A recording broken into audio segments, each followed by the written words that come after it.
ਸ਼੍ਰੋਮਣੀ ਅਕਾਲੀ ਦਲ ਨੇ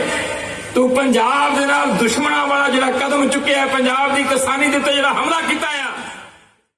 ਵਿਧਾਨ ਸਭਾ ਹਲਕਾ ਖੇਮਕਰਨ ਦੇ ਕਸਬਾ ਅਮਰਕੋਟ ਦੀ ਦਾਣਾ ਮੰਡੀ ਦੇ ਵਿੱਚ ਸਾਬਕਾ ਵਿਧਾਇਕ ਵਿਰਸਾ ਸਿੰਘ ਵਲਟੋਹਾ ਵੱਲੋਂ ਪੰਜਾਬ ਮੰਗ ਦਾ ਜਵਾਬ ਰੈਲੀ ਦਾ ਆਯੋਜਨ ਕੀਤਾ ਗਿਆ, ਜਿਸ ਵਿੱਚ ਸਾਬਕਾ ਉਪ ਮੁੱਖ ਮੰਤਰੀ ਸੁਖਬੀਰ ਸਿੰਘ ਬਾਦਲ, ਸਾਬਕਾ ਕੈਬਨਿਟ ਮੰਤਰੀ ਬਿਕਰਮਜੀਤ ਸਿੰਘ ਮਜੀਠੀਆ, ਸਾਬਕਾ ਵਿਧਾਇਕ ਹਰਮੀਤ ਸਿੰਘ ਸੰਧੂ, ਸਾਬਕਾ ਕੈਬਨਿਟ ਮੰਤਰੀ ਗੁਲਜ਼ਾਰ ਸਿੰਘ ਰਣੀਕੇ ਨੇ ਰੈਲੀ ਨੂੰ ਸੰਬੋਧਨ ਕੀਤਾ। ਇਸ ਰੈਲੀ ਦੌਰਾਨ ਬਾਦਲ ਦੇ ਪ੍ਰੋਣੇ ਸਾਬਕਾ ਕੈਬਨਿਟ ਮੰਤਰੀ ਤੇ ਸਾਬਕਾ ਵਿਧਾਇਕ ਆਦੇਸ਼ ਪ੍ਰਤਾਪ ਸਿੰਘ ਕੈਰੋ ਵੱਲੋਂ ਦੂਰੀ ਬਣਾ ਕੇ ਰੱਖੀ ਗਈ। इस दौरान सुखबीर सिंह बादल वालों कई ऐलान किए गए, जिस विच साबका विधायक विरसा सिंह वलटोहा ते बादल परिवार के जवाई आदेश प्रताप सिंह कैरो दे विच चली आ रही टकराव नूं सुखबीर सिंह बादल ने खत्म करदिआं अपने जीजा आदेश प्रताप सिंह कैरो नूं एक पासे रख साबका विधायक विरसा सिंह वलटोहा नूं श्रोमणी अकाली दल बादल दा विधान सभा हलका खेमकरन तो उम्मीदवार ऐलान दिता है।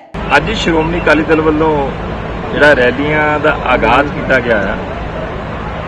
ਕੈਪਟਨ ਅਮਰਿੰਦਰ ਸਿੰਘ ਵੱਲੋਂ ਜੋ ਨੇ 2017 ਦੀਆਂ ਵਿਧਾਨ ਸਭਾ ਚੋਣਾਂ ਦੇ ਵਿੱਚ ਪੰਜਾਬ ਦੇ ਲੋਕਾਂ ਨਾਲ ਵਾਅਦੇ ਕੀਤੇ ਸੀ, ਔਰ ਜਿਨ੍ਹਾਂ ਵਾਅਦਿਆਂ ਚੋਂ ਇੱਕ ਵੀ ਵਾਅਦਾ ਨਹੀਂ ਪੂਰਾ ਕੀਤਾ, ਉਲਟਾ ਪੰਜਾਬ ਦੇ ਲੋਕਾਂ ਨਾਲ ਧੋਖਾ ਕੀਤਾ ਆ, ਬੋਝ ਪਾਏ ਨੇ, ਠੱਗੀ ਮਾਰੀ ਹੈ। साल डिक्या, 2 साल डिक्या, 3 साल डिक्या, 4 साल डिक्या, 4.25 साल हो गए सरकार का भोग पैन वाला आ। ते कैप्टन अमरिंदर सिंह तो जवाब मंगण वास्ते कि कैप्टन साहब तुसां ते पंजाब के लोगों नाल वड्डे वड्डे वादे कीते सी, करारनामे कीते सी, फार्म भरे सी कि मैं सारा किसानी कर्जा माफ करूँ, हरेक घर दे विच सरकारी पक्की नौकरी दूँ, हरेक नूं नौजवान नूं स्मार्टफोन दूँ, होर बड़े वादे कीते सी, एक भी वादा पूरा नहीं लगे। और इत्थों तक कि तुसां गुरका साहब मत्थे नूं ला के गुरु गोबिंद सिंह दे चरनां दी सौं खा के